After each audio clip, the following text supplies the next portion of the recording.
3 minutes before 10 o'clock. Thank you for tuning in this Friday morning. We've had our share of stories of people who are adults now who, as children, had traumatic things happen to them. And you can often see something that is similar in that you kind of observe, I guess, as armchair psychiatrists or psychologists, whatever we would be, you sort of guess that their life took on a different path than it might have otherwise. And then there are some adults who, as children, had traumatic events, and they don't have that. And I think the one common element seems to be that there was a lot of support around those children who didn't carry those that same baggage with them. On the phone, let's see, there's a book called Healing Traumatized Children. And on the phone, we have, and I sure hope I wrote this right, Faye Hall. She's a community psychologist with training in trauma and attachment theory. And I want to hear about attachment theory because I'm just guessing it's something fascinating. She's also the program director at Healing Hearts Family-Based Mental Health in Harrisburg, Pennsylvania. And with her is Jeff Merkert. I hope I have that right. And so we'll be talking about this. The book is called Healing Traumatized Children. Faye Hall, Jeff Merkert, and John Beaver are the three authors of the book. I guess John Beaver is the author missing from this interview.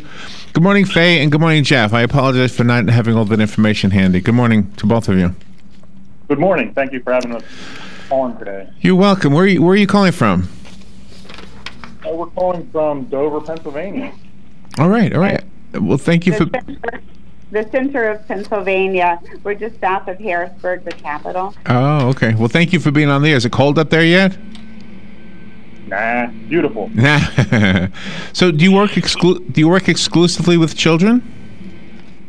We provide support for families. The children are the clients, but the family is the unit that we work with. You can't really just work with the kids. You have to work with them and their family system. The one question I had to, as we were preparing for this, is I was wondering if the nature of the trauma made a big difference. For example, if a car wreck happens, that's traumatic enough. But if somebody is evil, somebody's actually hurting somebody intentionally, I would think that that's got a different effect on a child. Am I onto something there? Yes. What the car wreck is a single event trauma. The children that we work with have interpersonal trauma. Their caregivers either perpetrated or did not protect them from perpetrators of the abuse. Oh, okay. So, and that would be ongoing. It would take a long time for it to finally end up, or maybe never ends and until they become adults and they run away or something. Well, Larry, what happens is an infant brain, a very young child's brain doesn't have the ability to handle fear, to talk itself down, to reduce that fear level. So what it does is it connects to the primary caregiver, the parent. The trauma that we work with is almost always comes from an inability of that infant brain to connect to the primary caregiver to process those feelings of fear and sadness that are overwhelming the child. And is that the attachment theory part of this conversation? Yes. Attachment works with there's a couple pillars of attachment, and what Jeff was referring to is the process of co-regulating with a trusted adult. As infants, the parents define the children's experience. The parents become dysregulated and calm, and the child follows that with a parent. They learn how to learn to calm themselves, and the parents are the ones who help that regulation process. Children without that experience become dysregulated quickly. They become mad. They have no words to express their internal stress, and then you get a lot of behavior problems. How can you tell when a child is on the road to recovery and that child is not just going along with whatever treatment it is or whatever things you're speaking about? One of the things we look for is just the child's ability to accept comfort from their parents. many of our kids have sensory processing. It's not necessarily a disorder, but it's kind of a dysfunction where they're tactile defensive, and as we break through the defensiveness of the child and they allow the parents to comfort them, we can see that there's progress happening. We can see when children are able to express what's going on inside of them and talk about their emotions and look to others for comfort. Those are all healthy signals. In an awkward way, in my intro, I tried to express something. I'm going to try to do it again because I don't know that if I was clear, but I have a question about it. We've had so many interviews. Robin and I have done so many interviews, and specifically I want to talk about girls who were sexually abused as children for prolonged periods of time. Those girls who somehow had a parent who finally figured it out, who stepped in and got therapy very early on, seem to have done better in their adult years than the girls who, for some reason, nobody ever found out. They kept it a deep hidden secret within themselves, and then they lived their lives, and they almost became Skid Row kind of people. And in some cases, they bailed themselves out. In some cases, they didn't. It sounds to me, just from those interviews, again, we're like armchair psychologists here, but it sounds to me that that's evidence that therapy really, really is hugely important when there's abuse, and I guess trauma kind of fits into that same category. Well, Larry, we all form a picture of ourselves based on how we see ourselves reflected in other people's eyes. When a girl or a child goes through significant traumatic episodes in their life and they have no one they can share that with, that becomes a part of themselves that becomes hidden. And because of that, there's always a sense in them, they're aware that the people that they're trying to relate to are not really sensing the real them. And sometimes the parents seem to be in denial, because sometimes you read stories about children, they'll be attacked or abused, and then by a neighbor or a family member, and then all of a sudden that child comes forward to their parent, and then their parent says, "Oh, you're just making that up." Well, absolutely. Every parent knows that it's part of a parent's job to keep a child safe. So when things like that, well, like you're talking about, come out, there's always within the parent, there's a feeling like I failed to keep my child safe. I've failed as a parent. That's not always the case, but that feeling is always present. And when parents can't regulate that feeling within themselves and they try to protect themselves from it, then very often they're unable to connect to the child and help the child process what happened. The Lady Gaga is one name that comes to mind. Other artists, recording artists, and other types of artists, entertainers, sometimes come forward and say something about their own abuse when they were children, and I'm wondering if that has a positive effect on those children who haven't yet come forward, or maybe who should be seeing somebody like yourselves. What we try to do is help the families and the children normalize what's going on. Many times children and the parents think they're the only ones who have this experience, and as we share stories and connect them with other people with similar issues and as well as successes, they can put it in perspective. They don't feel so isolated and alone. Many of the families, when we begin working with them, are isolated because the parents view themselves as not being successful enough. And the children have an internal working model, and this comes from Bowlby's research.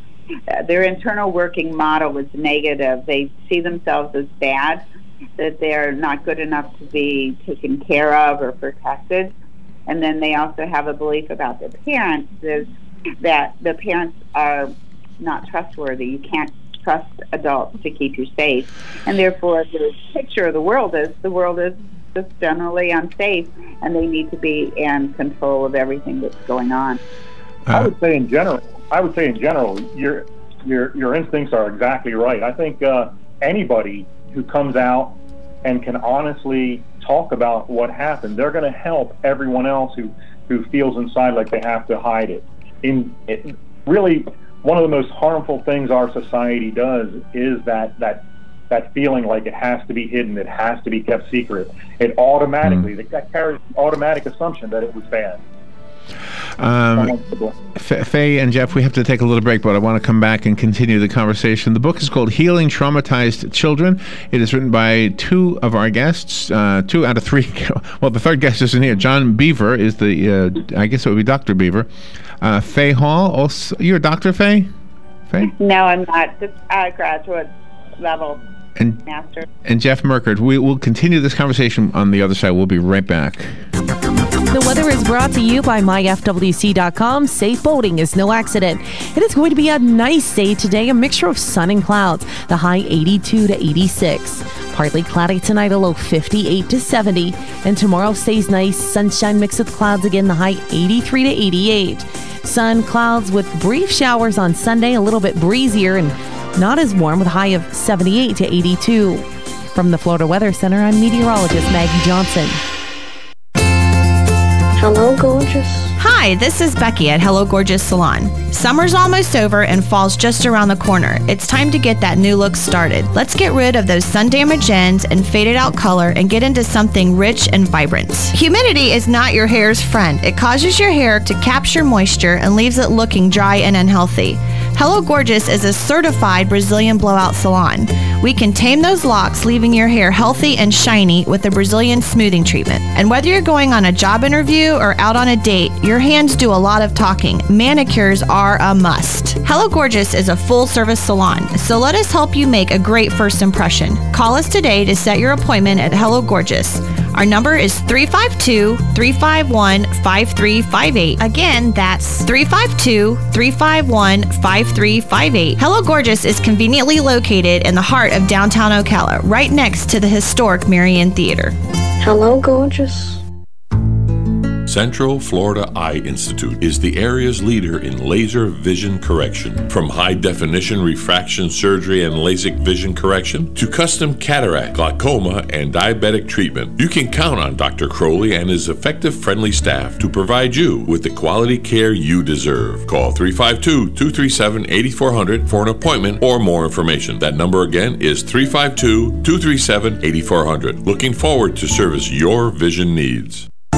You've got a garden and we've got a show for you called You've Got a Garden with your host, Master Gardener Carol Ann Baldwin. Carol Ann answers your questions about your flowers, your veggies, your grass, your trees, even questions about your bugs. And she's only on WOCA, so don't miss Carol Ann Baldwin and You've Got a Garden each Tuesday from 9 a.m. to 10 a.m. right here on WOCA The Source.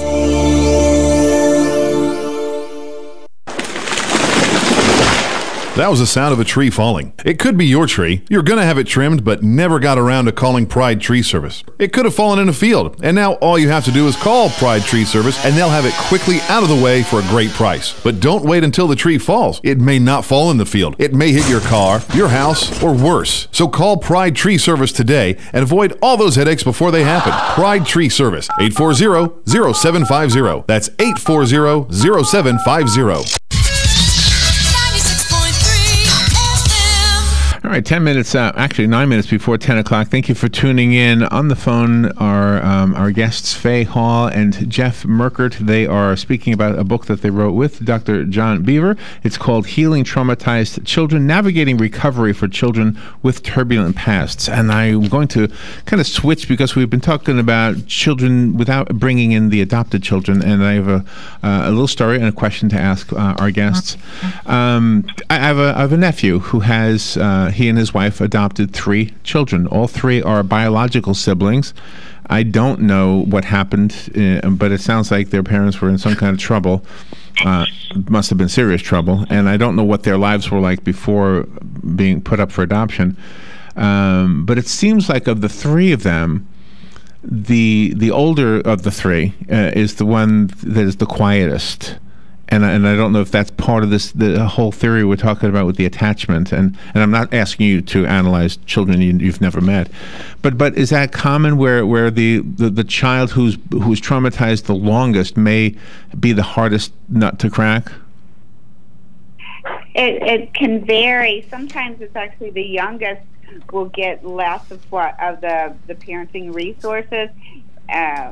with the youngest, sometimes you may get an older child who's parentified and then meet some of the youngest needs. The oldest typically are parentified. They become the one who blocks the abuse of the younger children, but they also may take more of the abuse and the criticism. But it depends on the age difference. If the oldest was with the family, with the parents for a couple years before the other kids came along, they may have actually gotten some nurturing too, which is a healing part. So you have to look at what was going on with the parents during when each child was added. So one thing we do consistently see in our practice is when sibling groups are adopted, even if say in this case all three of them are traumatized, oftentimes only one of them will act out at a time. And the reason for that is the chaos that's often caused by that one actually has something of a calming effect on the other two. Really? They fly beneath the radar. What happens is when the one that was causing the most chaos begins to heal and begins to calm down, then oftentimes the behaviors in one of the other two will escalate to take that position in the family. Wow.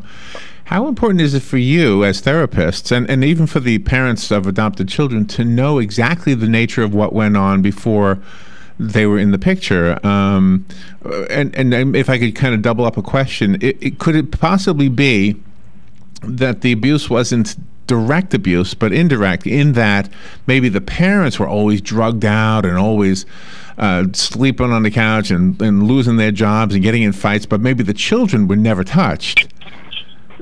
I'm just wondering if that makes a difference. And again, to the first part of that question, how much of their history do you need to know in order to be effective as therapists?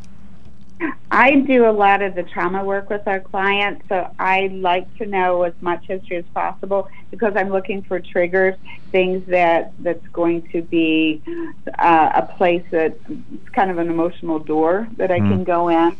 The other piece about the abuse, neglect is very damaging to the children because you get abuse and you get neglect, you get abandonment. Neglect is they aren't worthy of even their parents taking care of them. It's how they internalize that experience, and then some of them become foragers. I've had kids that we've worked with that will eat cat food off of neighbors' porches because there's nothing else to eat. And they become very primal, and it's hard to make a shift when you take this child that's been a forager and put them into a family that has regular meals. When you try to help the children, you've got to try to instill in them that what happened should not be an embarrassment, that they should share. To who should they share? Should it just be the parents, or should it extend to the grandparents so they know what's going on? And if that is shared, should the child know that it's shared? Well, in human beings, I think there's a primary hardwiring to that primary caregiver, that upfront caregiver. The mom and the dad are usually the safe sources. That's by design. It's best if they can share with mom and dad, but it's also best that if nothing is kept secret.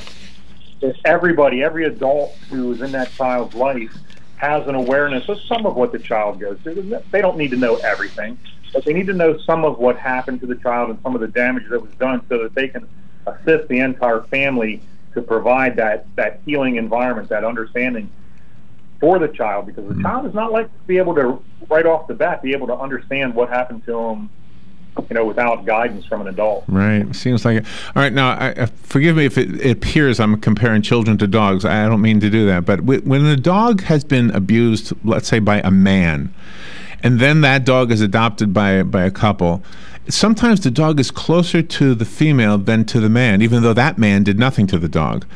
Okay, and again, I'm not trying to compare children to dogs, but does that same thing happen if they were abused by one gender, an uncle or a father or somebody like that, and now they're adopted? Do they have a harder time warming up to the male figure? Yes, we do see that. That becomes one of their triggers, but they also, that abuse by let's say it was a male, gave them keys on how they should have relationships with other males, and therefore sometimes we'll see girls that's been abused, and boys get abused by males too, but they may learn to manipulate and play nice and have all of these characteristics that aren't healthy. We have to help the kids see what's happening inside when they're around, their triggers, and be able to calm themselves and talk about it. And we also have to help the kids find the strength that they developed when they were going through the abuse and neglect, because that will help them not close off that part of life. It all has to, they call it, create a coherent narrative. Their life has to fit together. So they need to be finding their strength in the troubled times as well, and see how that affects them today in a positive way. So is the book written mostly for the prospective adoptive parents? Now, our goal has been, and we've been working at this for 15 years, is to change the system for foster adoptive families, for treatment professionals, case managers, anyone that's working around a child that has abuse and neglect. We need to change the system that brings everybody up to par on how to help the family system and the child. My goodness, you have a tough job, and thank goodness there's some people out there like yourselves who can do this job. The book is called Healing Traumatized Children. How do we get the book? It's on Amazon. It's New Horizons Press, the publisher. And just to put a plug in for our program in Pennsylvania, we actually have an in-home therapy program that meets the treatment needs of these families in Central PA. Okay. Jeff Merkert and Faye Hall, thank you both for being on the air with us. We'll share this interview with our Facebook friends and our YouTube followers, and they'll be able to benefit from it as well. Again, thank you for being on the air with us. We'll take a little break, and we'll be right back. Broadcasting from the Paddock Mall Studios, this is WOCA, Ocala, Gainesville, The Villages, 1370 AM, 96.3 FM, The Source. Fox News Radio. I'm Lillian Wu. Clashes in Bethlehem where Palestinians are calling for a day of rage in the face of escalating violence. Rioters in the distance, several hundred. We're getting closer and closer to the West Bank wall. I'm trying to push up closer here. The troops came barreling out. First of all, this armored vehicle.